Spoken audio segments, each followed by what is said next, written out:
U.S. auto sales sputtered back to life in 2010. Car companies sold around 11.5 million new cars and trucks, but the lasting effects of the Great Recession saw 2010 as the second worst year in almost 3 decades. We're just not seeing a huge bounce back, I think, is what's surprising everybody. Usually when there's an economic downturn, sales dip for the year, but they bounce back the next year, and that's not really happening. Order to the showroom, please see Dan for a spot delivery. But consumers did return to the showrooms in smaller numbers. Ford sales rose 15%, GM sales were up 6.3%, and Chrysler's climbed 17%.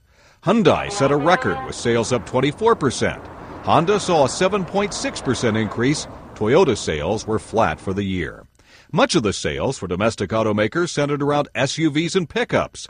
But with gas prices around $3 a gallon in much of the country, those days could be numbered.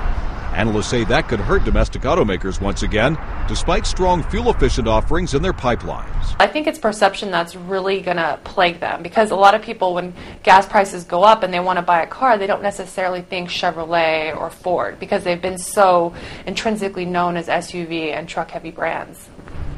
Heather Grandy's already feeling the pain. She says her SUV is costing her around $300 a week in gas. I'll probably have to trade it in. And I have 3 boys, so get a smaller car and not drive as much.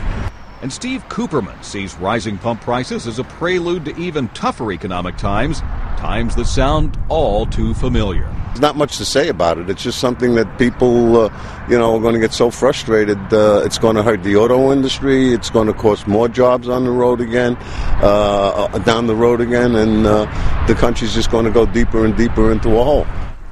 Car companies are digging themselves out of that hole with plenty of taxpayer assistance. Analysts say they have moved beyond their old ways. They've downsized, producing fewer vehicles at lower cost.